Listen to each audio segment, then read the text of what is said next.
இந்த வீடியோவில் நம்ம என்ன பார்க்க போறோம்னா, மகர ராசிக்காரருக்கு 2026 தமிழ் புத்தாண்டு ஏப்ரல் 14ஆம் தேதி சித்திரை முதல் நாள் பிறக்கக்கூடிய அந்த தமிழ் புத்தாண்டு அடுத்த வரக்கூடிய ஒரு வருடத்துக்கு எத்தகைய ஒரு ஆண்டாக மகர ராசிக்காரருக்கு இருக்க போகுதுங்கிறது சயின்டிபிக் வேதிக் அஸ்ட்ராலஜி முறையில துல்லியமான முறையில பரிகாரங்கள் அது மாதிரி மூட நம்பிக்கைக்குள்ள போகாமல் எப்படி எப்படி கிரகங்கள் எந்த மாதிரி இடத்துல சஞ்சரித்தால் எது மாதிரி ஒரு அமைப்பு கொடுக்கும். நம்மளுடைய கர்ம பலன் ஒளி தத்துவ அடிப்படையில அறிவியல் சார்ந்த இந்திய வேத ஜோதிட அடிப்படையிலான சயின்டிபிக் வேதிக் அஸ்ட்ராலஜி முறையில நாம மகர ராசிக்கு எத்தகைய ஒரு ஆண்டு பலன்கள் என்று சொல்லப்படுகிற ஆண்டுக்கு ஒரு தரம் ரெண்டு ஆண்டுக்கு ஒரு தரம் பயிற்சி பெறக்கூடிய சனி, குரு, ராகு, கேதுங்கிற கிரகத்தின் அமைப்புகள் காரணமாக மகர ராசிக்கு எத்தகைய ஒரு தாக்கத்தை இந்த தமிழ் புத்தாண்டு 2026 ஏப்ரல் 14 2027 ஏப்ரல் 13 வரைக்கும் இருக்கக்கூடிய அந்த காலகட்டம், ஒரு ஆண்டு காலகட்டம் எத்தகைய ஒரு ஆண்டாக இருக்க போகுதுங்கிறது மகர ராசிக்கு பார்க்க போறோம். இப்ப பாருங்க, சனி 3ஆம் இடத்திலே நீடித்திருக்கிறார். 7.5 சனி மகர ராசிக்காரர்களுக்கு முடிந்து ஓரளவுக்கு பிரச்சனைகள் இருந்து மீண்டும் அடுத்து வரக்கூடிய புதிய வாழ்க்கையை நோக்கி போய் கொண்டிருக்கக்கூடிய மகர ராசிக்காரருக்கு குரு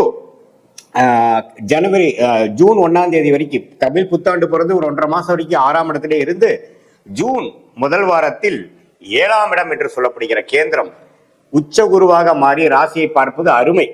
ஸோ ஜூன் 1ஆம் தேதியிலிருந்து பாத்தீங்கன்னா குருவின் தாக்கங்கள் நம்ம பாசிட்டிவா இருக்கு. யாருக்கு? மகர ராசிக்காரருக்கு. இது வரைக்கும் கொஞ்சம் பண வரவு கைக்கு வந்தது, வாய்க்கு வரவில்லை, கடன் தொல்லை, வீண் அலைச்சல், சுப செலவுகள் குறைவே இல்லாம போயிட்டு இருக்குதுங்கிற மாதிரி இருக்கக்கூடிய மகர ராசிக்காரர்களுக்கு இனிமேல் பாத்தீங்கன்னா எல்லாமே ஒரு கண்ட்ரோலுக்கு வரும்.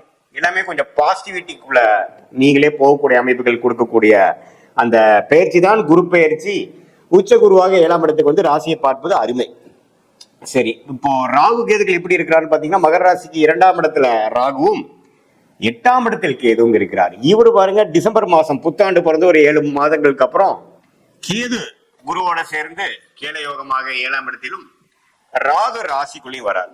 இந்த ஜூன் மாசத்துல இருந்து டிசம்பர் மாசத்துக்குள்ள ஒரு அருமையான ஒரு அமைப்பு இருக்கு. ஏன்னா ராகு கேதுகள் ராசிக்குள்ள இல்ல. ராகுகள் ராசிக்குள்ள சில மனக்குழக்கங்கள், அடுத்து வரக்கூடிய காலத்துக்காக நிறைய திட்டமிடுதல், சிலது சரியா வர்றது, சிலது சரியா வராம போறது, உறவுகள்ல கொஞ்சம் பிரச்சனை, அது மாதிரி பல விஷயங்கள் கொடுக்கக்கூடிய அமைப்பு இருக்கு. ஆனா ஜூன் மாதத்திலிருந்து நவம்பர் மாதம் வரைக்கும் ஒரு பொற்காலம் என்றே சொல்ல வேண்டும். யாருக்கு? மகர ராசிக்கு. ஏன்னா குருவின் பார்வை இருக்கு, ராகு கேதுகளின் தாக்கங்கள் இல்லை. அதே சமயத்துல சனி 3ஆம் இடத்தில். இது மாதிரி ஒரு அமைப்பு மகர ராசிக்காரர்களுக்கு நீங்க இப்ப என்ன ட்ரை பண்ணிட்டு இருக்கீங்க, என்ன முயற்சி எடுத்துட்டு இருக்கீங்களோ அது ஜூன் மாசத்திலிருந்து கொஞ்சம் பாசிட்டிவா வரக்கூடிய அமைப்புகள் கட்டாயம் உண்டு. அப்புறம் பாத்தீங்கன்னா இந்த டிசம்பர் மாசத்துக்கு அப்புறம் எப்படி ஆகும் அப்படின்னா இன்னும் கொஞ்சம் புதிய முயற்சி, சில பேர்த்தோட அசோசியேஷன், சில கான்ட்ராக்ட், சில வேலை மாற்றம், தொழில் அபிவிருத்திக்காக சில விஷயங்கள், நம்ம ஒருத்தரோட டைப் போடுறது, ஒரு கிளையண்ட்டு, கஸ்டமரு, கொலீகு, அது மாதிரி சில விஷயங்கள்ல நம்ம கொஞ்சம் சிரத்தையாக சில மெனக்கெடுதல், அது மாதிரி விஷயங்கள் தேவை. அதே மாதிரி மாணவர்களுக்கும் பார்த்தீங்கன்னா இந்த ஜூன் மாதத்திலிருந்து நவம்பர் மாதத்துக்குள்ள அவங்களுக்கு வேணுங்கிற கோர்ஸ், என்ன மாதிரி அட்மிஷன் போகணும், எது மாதிரி ஹையர் ஸ்டடிஸ் பண்ணணுங்கிறதுக்கெல்லாம் நல்லா அமைச்சுக்கக்கூடிய அமைப்பு கட்டாயம் உண்டு.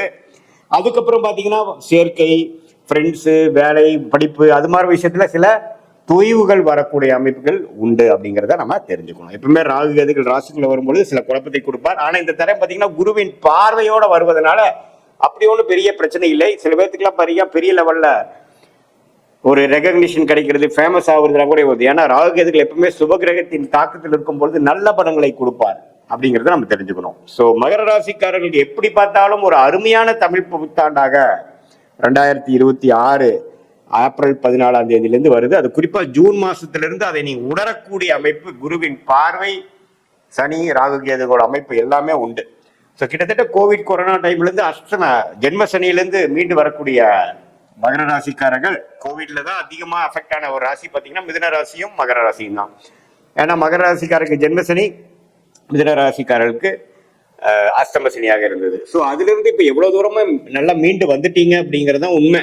ஆனா இந்த 2026 தமிழ் புத்தாண்டு எப்படி இருக்குன்னா நல்லாவே ஒரு அடுத்த லெவலுக்கு நம்ம போயிட்டோம். இது வரைக்கும் நான் மனசுல ஒரு வருஷம் 2 வருஷமா சங்கடங்கள், சில பிரச்சனைகள் தீர்க்க முடியாமல், சில உறவுகள்ல ஒரு சுணக்கமா இருக்கக்கூடிய அமைப்புகள், அது மாதிரிலாம் போயிட்டு இருந்த மகர ராசிக்காரர்களுக்கு ஒரு அற்புதமான ஒரு நல்ல ஒரு மாற்றத்தை உறவுகள் காட்டிலும், உறவுகள் விஷயத்துல அதே மாதிரி வசதி வாய்ப்புகள் விஷயத்துல, அதே மாதிரி மன சந்தோஷம், மன மகிழ்ச்சி விஷயத்துல சுப விஷயங்கள் நடந்து அதுவரை நம்ம நடக்காம ஒரு தடைகளா இருந்ததேங்கிற ஒரு மன அழுத்தத்தை குறைக்கக்கூடிய அமைப்பாகவும், அதே சமயத்துல கல்யாணம், குழந்தை, குடும்பத்துக்கு ஒரு நல்ல விஷயங்கள்லாம் நடக்கணும், 2-3 வருஷமாவே ஜென்மசனியிலிருந்தே அதை நாங்கள் எதிர்பார்த்துட்டு இருக்கோங்கிறவங்களுக்கு எல்லாம் நல்ல மாற்றத்தை கொடுக்கக்கூடிய ஒரு அமைப்பு இருக்குங்க.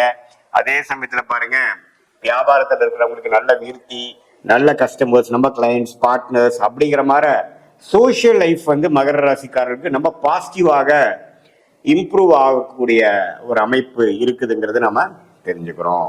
ஸோ மகர ராசிக்காரர்களுக்கு எப்படி பார்த்தாலும் கடந்த 2 வருஷம் கம்பேர் பண்றப்போ இந்த ஆண்டு தமிழ் புத்தாண்டு, குறிப்பாக தமிழ் புத்தாண்டு பிறந்து ஒரு 1.5 மாசத்துல இருந்து என்ன அவங்க எதிர்பார்த்துட்டு இருந்தாங்களோ அது டக்குன்னு கொஞ்சம் கிடைக்கக்கூடிய அமைப்பு, சில அதெல்லாம் எதிர்பார்க்காத சில விஷயங்கள் நடக்கக்கூடிய அமைப்புகள்லாம் வந்து டிசம்பர் மாசம் மேல வரக்கூடிய அமைப்பு. ஏன்னா கேதுரா குருவோட சேரும் பொழுது கேட யோகமாக ஆறி கொஞ்சம் சோவிரயங்கள் மூலமாக பணம் ஈட்டுதல், ஷேர் ஸ்டாக்ஸ் அதுல எல்லாம் கொஞ்சம் பணம் ஈட்டுதல், கொஞ்சமே குடும்பத்துல கொஞ்சம் பிரச்சனைகள் போயிட்டு இருக்கிறதுலாம் கொஞ்சம் தீர்வு பெறுவதல், பங்காளி சண்டை, கோர்ட்டு கேஸ், வம்பு வழக்கு, இது எல்லாமே ஓரளவுக்கு தீர்வாகி நம்ம மனமே உற்சாகமாகி பழைய மாதிரி ஒரு ஏனோதானன் இல்லாம கொஞ்சம் உற்சாகத்தோட உருப்பிடுறதுக்கு என்ன வழிங்கிற மாதிரி ஒரு பாசிட்டிவிட்டிக்குள்ள போகக்கூடிய அமைப்பு தான் இந்த உச்சகுருவின் பார்வை ராசி மேல விழுகுதுங்கிறத நம்ம புரிஞ்சுக்கணும்.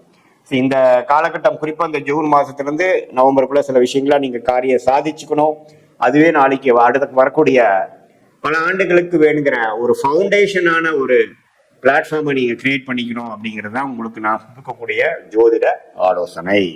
இது பொதுவான பலனை தவிர உங்களுடைய ஜென்ம ஜாதகத்துல பிறந்த தேதி, பிறந்த நேரம், பிறந்த உரை வைத்து உங்க ஜாதகத்தை போட்டு நீங்க எந்த லக்னத்துல பிறந்தீங்க, நீங்க மகர ராசியில அவிட்ட நட்சத்திரத்துல பிறந்திருந்தாலும் சரி, திருவோண நட்சத்திரத்துல பிறந்திருந்தாலும் சரி, உத்திராட நட்சத்திரத்துல பிறந்திருந்தாலும் சரி, லக்னாதிபதி நீங்க என்ன லக்னம், உங்க லக்னாதிபதி எப்படி இருக்கிறார், ஸ்தானபலம், திக்பலம், திருப்பலம் எப்படி இருக்கிறார், எது மாதிரி தசாபுக்திகள் போய்கொண்டு இருக்கிறது, உங்க லக்னத்துக்கு யோகமான தசைகள் போய்கொண்டு இருக்கிறதா, எது மாதிரி வாழ்க்கையில் அடுத்த வரக்கூடிய 6 months 3 months அடுத்த 12 months 1 yearல எப்படி இருக்கு, எது மாதிரி திசையில் நம்ம வாழ்க்கை அமையக்கூடிய அமைப்புகள் இருக்கு, திரும்பக்கூடிய அமைப்புகள் இருக்கு, எந்தெந்த பிராப்தங்கள் காத்து இருக்கிறது, எந்தெந்த பிராப்தங்கள் நமக்கு வரக்கூடிய அமைப்புகள் இல்லை அப்படிங்கிறத தெளிவா தெரிந்து அதை நோக்கி நீங்க வாழ்க்கையில செய்யக்கூடிய முயற்சிகளா இருந்தாலும் சரி, திட்டங்களா இருந்தாலும் சரி, அதை நோக்கி நீங்க வந்து ஒரு செயல்பாடுகளையும் நீங்க செய்யும் பொழுது வாழ்க்கையில் எளிதில் எதிர்நீச்சல் போடாமல் வெற்றி பெற முடியும் என்று சொல்ல விரும்புகிறேன். மீண்டும் மற்றொரு காணொளியில் சந்திப்போம்.